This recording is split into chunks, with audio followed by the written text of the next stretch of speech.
Y por eso tenemos invitados, porque ese discurso se concentró mucho en el tema de la paz y vamos a conocer un poco qué es lo que sucede con respecto a este tema. Por eso hemos invitado a Teleantioquia Noticias a Jaime Fajardo Landaeta, experto en el conflicto y ex asesor de paz de Antioquia. Bienvenido a Teleantioquia Noticias. Buenos días y muchas gracias por la invitación. Jaime Fajardo, veíamos ahí algunos apartes de este discurso presidencial, el cese al fuego y obviamente la dejación de armas son de esas dos prioridades que tiene ahora el gobierno en la terminación de lo que es el proceso de paz y los diálogos en La Habana. Bueno, la agenda está planteada para efectivamente terminar el conflicto con un criterio básico: nada está acordado hasta que todo esté acordado. Entramos en un punto central que es el problema de las víctimas.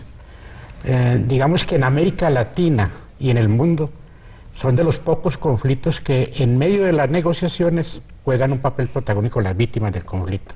Se están escogiendo en este momento los delegados, han culminado los foros y prontamente viajarán a La Habana a hablar con las delegaciones. Viene un tema central, que es el tema de la dejación de armas, la desmovilización, que ayer se refirió el presidente a ello. Ese tema va a ser bien difícil porque hay muchas modalidades en el proceso de reintegración y de dejación de armas. Uno dice, no es necesariamente la entrega de armas al Estado, es la dejación como tal, la no utilización, pero no necesariamente una entrega oficial. Bien, ese será un tema bien difícil, pero creo que le dará mucha consistencia al proceso. Es diferente hablar de terminación del conflicto armado y de paz, es decir, son dos momentos distintos y eso tiene que quedar claro cuando uno se refiere al proceso que se está adelantando y a la intención que tiene el gobierno. Muy interesante su pregunta por lo siguiente: yo creo que no nos hemos preparado todavía para el posconflicto. Una cosa es culminar el proceso con la SAUC, terminar con la FARC y con el ELN, y otra cosa muy distinta es decir que consolida la paz. El posconflicto puede durar más o menos unos 10 años, y preparar a la gente para el posconflicto no es cosa fácil, porque implica una cantidad de actividades en los diferentes territorios dominados por esta guerrilla. Y la reinserción con la FARC va a ser distinta a la reinserción que conocemos, porque es una reinserción también territorial y una reinserción de comunidades, que solamente han tenido la presencia de la FARC. Pero además de eso viene es cómo están preparando las alcaldías, las gobernaciones. Aquí pasa, por ejemplo, en Antioquia. Exactamente, cómo vamos a preparar a la gente para el referendo. Yo no creo que el gobierno esté planteando un plebiscito, un referendo para perderlo. Sí, no. O sea, hay que preparar a la gente tiene que conocer el contenido de los acuerdos. Todos vemos lo que pasó en la campaña electoral. En la primera vuelta la gente no conocía muchos aspectos de lo que estaba negociando. Hubo que hacer un gran esfuerzo para encaminar toda la gente a la segunda fase electoral. Entonces me parece que esto va a ser bien interesante. Aquí hay que hacer un plan territorial, hay que apoyarse mucho en las gobernaciones y las alcaldías, y creo que el gobierno tiene que entender suficientemente esto. Es tal vez un momento de incertidumbre porque si bien se habla de terminación del conflicto, el gobierno es muy claro en el tema de ustedes como FARC, si siguen atentando contra la población civil, pues estarían poniendo en riesgo este proceso que se adelanta y que ya está casi que culmina. Bueno, hablemos en concreto cuál es el esquema de negociación, que es diferente a los que hemos llevado en Colombia. El esquema es no un esquema alrededor de treguas bilaterales o unilaterales, no. Es un esquema alrededor de, en medio del conflicto, hacer la negociación, y cuando se hable ya de culminar las acciones militares es porque se culmina el conflicto con esa organización. Eso no es fácil entenderlo, porque la gente no, mire usted lo que está pasando hoy en Colombia, los atentados de la guerrilla, el llamado que es el presidente, en que eso puede generar una situación de desconfianza, incluso de escepticismo frente a la paz. Es indudable que una cosa es la confrontación propiamente militar y otra cosa son las acciones contra la población civil, la infraestructura y lo que está pasando en algunas regiones de Colombia. Entonces lo que hay que hacer es un llamado a que la FARC haga hechos de paz. Uno puede generar hechos de paz en medio del conflicto, sin necesidad de bajarle al problema militar, si eso es lo que quiere plantearse. Esto es una situación que habrá que analizar en la mesa. De ahora en adelante es generar situaciones que le favorezcan al proceso de paz y no que lo nieguen, y eso creo que la FARC no lo ha entendido. Don Jaime, vamos a seguir hablando con el tema, con usted sobre el tema de paz, pero si bien este es importante, Colombia no tiene ese como único flagelo. Hubo temas, según analistas, que no estuvieron ahí dentro del discurso del presidente Juan Manuel Santos, o no de la manera requerida para el país, como la salud y también esa fuerza que hay que darle a las estrategias para combatir a las bandas criminales. Esto es lo que dicen esos analistas acerca de estos temas coyunturales para el país. La reforma a la justicia será uno de los retos principales en los próximos 4 años del gobierno Santos, que no serán fáciles por la oposición en el Congreso. Serán 4 años duros, pero que si lo hace bien, si el presidente, aprovechando todo lo que ha ganado durante esos 4 años de gobierno, respetando las instituciones y lo hace bien, pues seguramente esperaremos una mejor Colombia. El eje central del discurso del presidente Santos estuvo marcado por el proceso de paz, la equidad y la educación. Sin embargo, la firma de la paz no es el único reto que tiene el mandatario de los colombianos. Se esperaba más del discurso de Juan Manuel Santos, sobre todo más arriesgado en temas puntuales de la agenda del país. El tema de la paz es fundamental, pero digamos que no es el prioritario en estos momentos porque hay temas agudos como el de la salud y educación que siguen siendo graves para el país. Uno de los temas que se quedó por fuera del discurso del presidente Juan Manuel Santos es la estrategia para combatir las bandas criminales que tienen azotadas a las principales ciudades del país. Se habla muy poco de ciencia y tecnología, se habla muy poco de colciencias, la educación no tiene una prioridad en cuanto a calidad, mucho en cuanto a cobertura y presupuesto, que habría que ver en qué medida se va a verificar. Creo que también hay un gran ausente el tema de justicia. Los expertos fueron enfáticos al señalar que la firma de un acuerdo por la paz será la prioridad para el presidente Juan Manuel Santos durante los próximos años.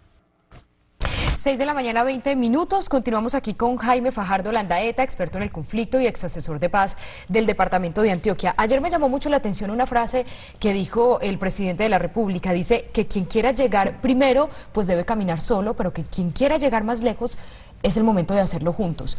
¿Los colombianos saben, creen y entienden lo que se está negociando en La Habana? No, yo pienso que todavía falta mucha socialización, falta conocer a fondo lo que está negociando en La Habana. Uno lee las cartillas de lo que se está planteando en este momento frente a los puntos negociados y entiende bien el enfoque de lo que se está dando, pero la gente no ha tenido la oportunidad de conocerla a fondo.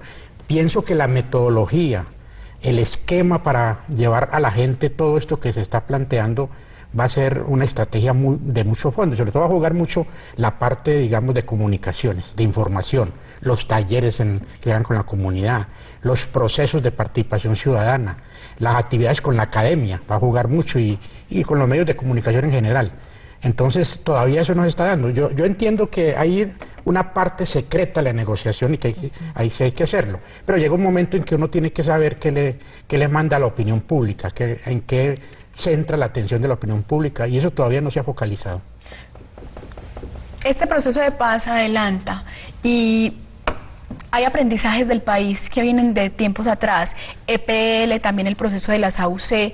¿Qué se corrigió o más bien qué hay que corregir con respecto a estos procesos que ha tenido el país con otros grupos insurgentes? Yo creo que algo muy importante es que no se hicieron las treguas. Me planteó una tregua, porque es que el problema de la tregua tiene una situación bien compleja, que no se discute la agenda, sino quién violó la tregua, la comisión que va a investigar quién hizo esa acción, entonces ahí se queda el proceso. Y se pierde tiempo, tal vez. Y se pierde mucho tiempo. Ese me parece que es un aprendizaje. No, cuando exista ya la tregua definitiva es porque culmina el conflicto. Igual es un hecho que sucede en muchos países y en otros conflictos que han sido ejemplo en el mundo. Sí, claro. Y también creo que se solucionó un problema, es que no se hubiera concentrado la fuerza guerrillera en un sitio determinado de Colombia. Creo que lo del Caguán fue una experiencia muy negativa, lo aprendimos, la negociación por fuera ha sido importante y sobre todo un hecho que yo quiero llamar la atención. Hoy la comunidad internacional está unificada frente al proceso de paz. No está unificada en que continúe la guerra o en apoyar al gobierno solamente o a la FARC, no, en apoyar el proceso de paz. Y me parece que eso es un gran triunfo que ha tenido esta negociación. Justicia ligada al tema de la paz, porque no es simplemente ese hecho de poder contar con tranquilidad, que no tengamos FARC y demás, sino también lograr que se haga justicia. Y hay problemas en el sistema judicial en Colombia. ¿Cómo abordar esto ahora que es un gran reto para los colombianos? Los colombianos tenemos que construir nuestro propio modelo de justicia transicional. El derecho internacional humanitario y el sistema general de derechos humanos en el mundo permite que para culminar un conflicto se construyan modelos de justicia transicional. Ese modelo es el que hay que empezar a discutir, a debatir. Ya la Corte Constitucional le dio un aval al marco jurídico para la paz, pero no es suficiente, ojo con esto. La gente cree que con eso ya tenemos, no, en la mesa de negociación habrá que discutir otros elementos que, digamos, conduzcan a mejorar la justicia transicional.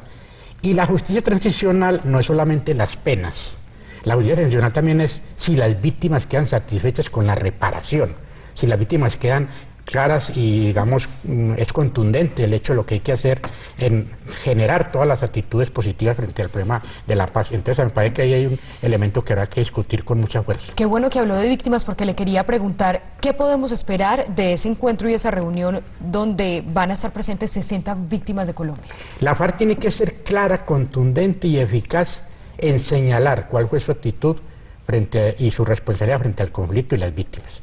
La FARC no puede salir con algo medias tintas, tiene que señalar en concreto dónde están los desaparecidos, qué pasó con las víctimas del conflicto, cómo van a reparar las víctimas. Y es mejor reconocer el hecho, se lo digo por experiencia propia, cuando uno no reconoce un hecho en una negociación, después el costo es mayor.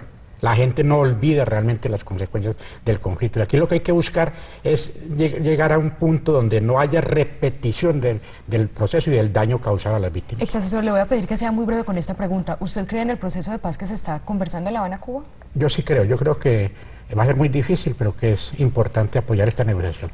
Gracias a Jaime Fajardo por estar con nosotros. El tema es largo y esperamos poder volverlo a tener acá y conocer acerca de sus avances que tiene el proceso en Colombia. Jaime Fajardo Landaeta, ex asesor de paz y también experto en conflicto. Lo esperamos más adelante aquí también. Muchas gracias.